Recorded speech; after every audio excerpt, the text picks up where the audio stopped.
You hugged your dog today. They didn't enjoy it. I know exactly how that sounds. So here's the number. Researchers went through the 80 most shared hugging videos on the internet and scored what the dogs were doing. In 2 out of 3 of them, the dog was nipping or mouthing at the person holding them. Nobody in those videos noticed. Everybody in those videos was smiling. And that's the whole problem with living with a dog. They can't tell you when something's wrong. They absorb it, they turn up the next morning exactly the same, and we read that as permission. So here are 13 things your dog quietly hates. The average owner does half of them before lunch. Number 4 will change how you walk your dog forever, and there's a study behind it that genuinely surprised me.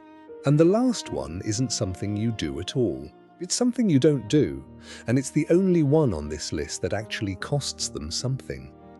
None of this makes you a bad owner. Nobody hands you the translation when you bring a dog home. Let's start with that hug. Number 1, hugging them. Starting with the one nobody wants to hear. Hugging is a primate thing. We wrap our arms around what we love because we have arms that do that. A dog has no equivalent. In dog language, being held in place by something bigger than you isn't affection. It's restraint. So let's do the study properly. Researchers led by Elizabeth and Walsh in Ireland analysed those 80 videos and scored every dog in them, published in Applied Animal Behaviour Science. 81% of the dogs were blinking hard, 68% turned their head away, 44% licked their lips, 43% were panting. None of that is random. Everyone is a calming signal. That's a dog saying politely, "I'd like this to stop." When the polite version doesn't work, you get the number from the start. 2/3 of those dogs escalated to nipping or mouthing the person holding them. Not attacking, asking louder. Every one of those clips was posted by somebody who adores their dog. So instead, sit down beside them and put a hand on their side. Let them lean into you rather than you closing around them. The dog who wants contact will come and get it, and it'll be their idea. That's the whole difference. And for the dogs that genuinely melt into a hug, some do. Brilliant. Just make sure you're reading the dog and not the caption you'd write for it. Number 2, patting the top of the head. Watch a stranger meet a dog. Almost every one of them reaches straight over the top of the head and pats it. Now picture that from underneath. Something twice your size reaching over your skull, out of your line of sight, landing on you repeatedly. Most dogs tolerate it. Very few enjoy it. Watch next time and you'll see the little duck of the head, the ears going flat, the lean backwards. They're not ducking away from the person. They're ducking away from the hand.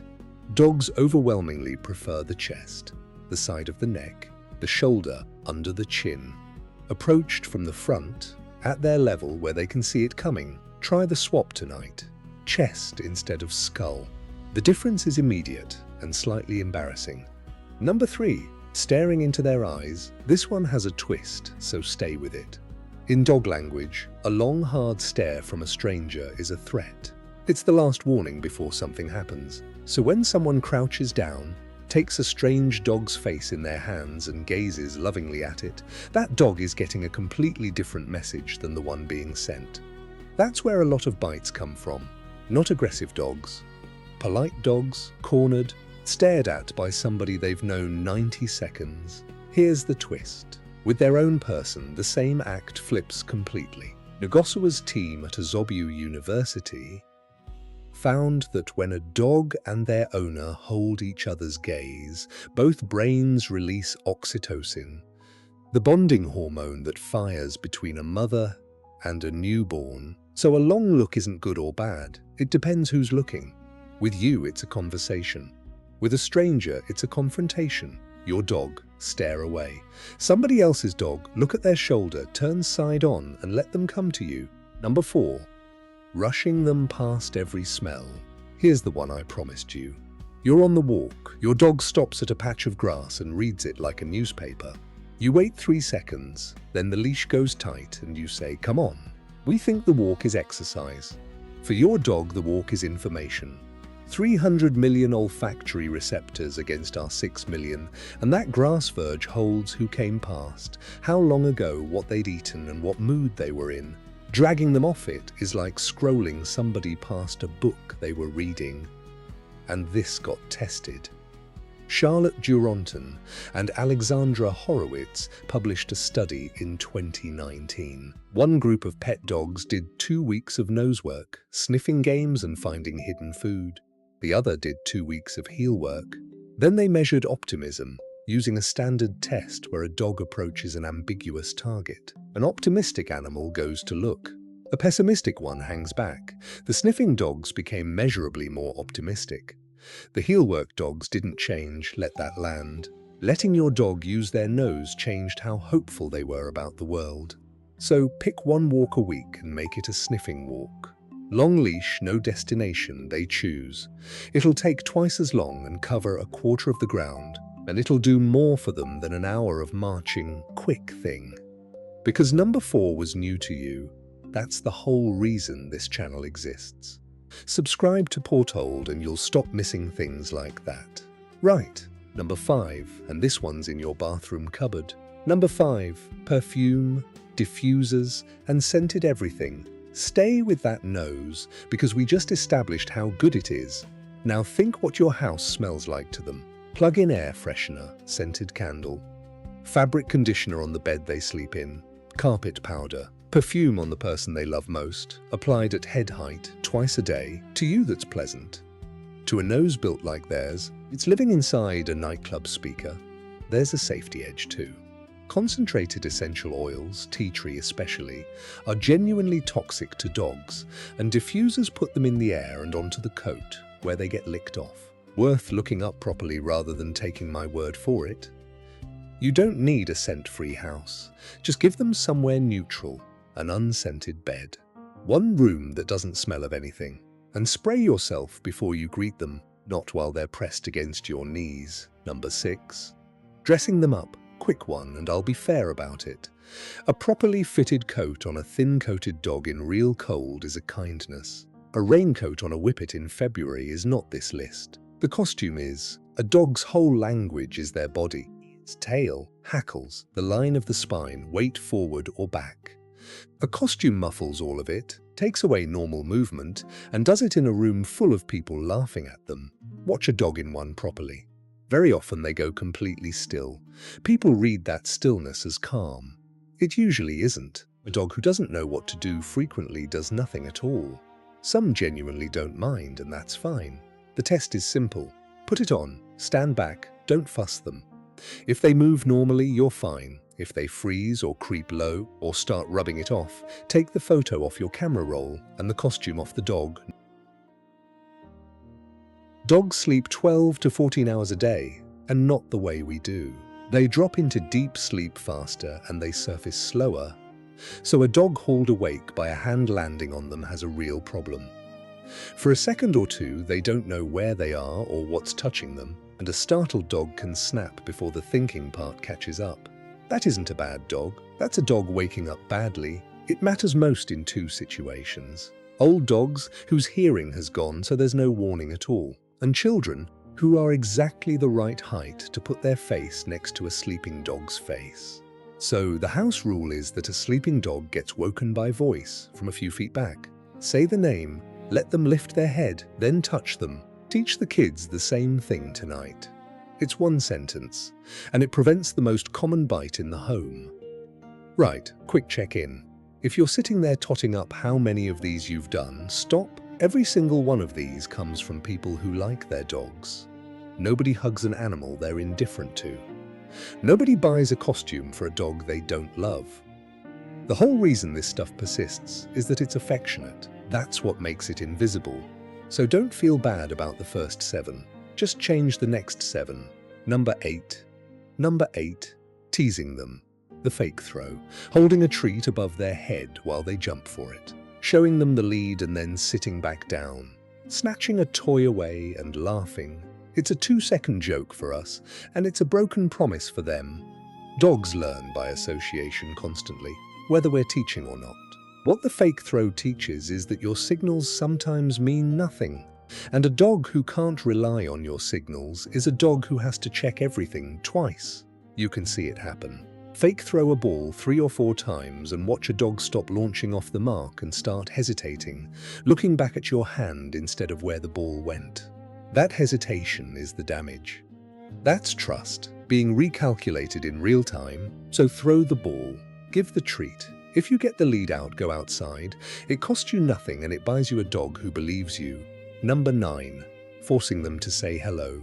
2 dogs on leads, hauled head-on toward each other on a narrow pavement. While both owners say be nice, almost nothing about that is how dogs actually meet. Left alone, they approach on a curve. Side on, they sniff back ends, not faces. They take breaks, they look away, and if either wants out, they leave. On a lead head-on 3 feet apart, every one of those options is gone. They can't curve, they can't retreat, and they're wearing a rope transmitting the anxiety of the human holding it. So we take 2 animals with a perfectly good greeting ritual, delete every part of it, then call the dog reactive when it goes badly. Not every dog needs to meet every dog. If they do, approach at an angle, loose leads, 3 seconds, then walk on while it's still going well. And if your dog turns their head away from another dog, that isn't rudeness. That's the politest thing one dog can say to another, and you should let them say it. Number 10. Shouting, and everything that comes with it. Not just shouting at the dog, shouting near the dog. Dogs red tone constantly, and they can't tell whether an argument in your kitchen is about them. They know the volume went up, and their people are behaving strangely. Plenty of dogs leave the room when 2 humans start arguing. And that isn't a coincidence. Then there's shouting as correction, which has been studied properly. In 2020, Ana Catarina Vieira da Castro and colleagues published a study in PLOS One, comparing dogs from reward-based training schools with dogs from schools using aversive methods. The aversive-trained dogs showed more stress behavior and higher cortisol. That part you'd guess. Here's the part you wouldn't. They also came out more pessimistic on a test taken outside training entirely. It didn't stay in the session. It followed them home and changed how they read everything else. Punishment doesn't teach a dog what to do. It teaches them that bad things happen unpredictably around you. Lower the volume. Reward what you want. It's slower for a fortnight and faster forever after that. Number 11. Changing the rules depending on who's home. The sofa isn't allowed, except with your partner in the evening when it is. Jumping up gets a knee when you're in work clothes and a cuddle when you're in a dressing gown. From the dog's side, there is no rule. There's a coin flip, and the result depends on which human is in the room and what they happen to be wearing. Dogs cope very well with strict rules. They cope very well with relaxed rules. What they can't cope with is a rule that changes without warning, because that's the one thing they can't learn their way out of. An anxious dog in a house like that isn't badly behaved. They're running constant probability calculations on a household that keeps changing its mind. The fix is a 15-minute conversation nobody in your house has ever had. Pick the rules, put them on the fridge, everybody holds them. It barely matters which rules you pick. It matters enormously that they're the same on Tuesday as they were on Sunday. Consistency is the kindest thing in this whole video. Number 12. Giving them nothing to do. This one hides in plain sight because it doesn't look like anything at all. Your dog gets fed, walked, and loved, then spends roughly 8 hours doing nothing whatsoever in a house where nothing changes. We bred these animals for jobs: retrieving, herding, guarding, ratting, pulling. Every breed in your house was built around a task, and then in about a century we removed the task and kept the animal. An underoccupied dog doesn't sit quietly being bored. They find employment. That's the chewed skirting board, the barking at nothing, the digging, the dog who loses it over a passing van. It isn't naughtiness, it's an unemployed working animal generating its own overtime, and most people reach for a longer walk, which mostly builds a fitter dog who needs longer walks. Mental work tires a dog far faster than distance. Scatter their dinner across the lawn. Fold kibble into a cardboard box. Hide food around a room. Use a puzzle feeder instead of a bowl. Feed one meal out of a bowl and the other out of a problem, and watch what happens to the chewing. Number 13. Not listening when they're talking to you. And here's the last one. And like I said, it isn't something you do. Your dog talks to you constantly, all day. They have a full language and they're using it in every room of your house. The yawn that isn't tiredness. The lick of the lips when nothing's been eaten. The slow turn of the head away. The paw on your leg. The nose pushed under your hand. The look at you, then at the door, then back at you. Turid Rugos spent decades cataloguing these and called them calming signals. Once you know them, you can't stop seeing them. Your dog has been running this commentary their entire life, and most of it lands on somebody looking at a phone. That's the one. That's the thing they hate. And they'd never call it that, and they'd never hold it against you. Because here's what actually gets me about dogs. Anything ignored that often should stop trying. Every social animal we know of eventually stops offering something that never gets answered. Dogs don't stop. They ask again tomorrow. And the day after that. For 15 years, they keep starting a conversation with somebody who mostly isn't listening, and they never once take it personally. So tonight, put the phone face down for 10 minutes. Don't train anything. Don't ask for a sit. Sit on the floor, watch your dog, and let them tell you something. You'll be astonished how much they've been saying. 13 things, and not one of them came from anybody being unkind. That's really the whole point. We didn't get these wrong because we don't care about dogs. We got them wrong because we love them like people. And they aren't people, and nobody hands you the translation when you bring one home. But think about what your dog has already learned. Your name for them. Your tone when you mean it and your tone when you don't. The sound of your car against every other car on the street. Which drawer the lead lives in. What your face does 20 minutes before you leave the house. They worked all of that out on their own. Nobody sat them down. Nobody explained any of it. They learned our entire language while we were still arguing about whether they have feelings. 13 back doesn't seem like very much to ask. Send this to the person in your house who does number 1.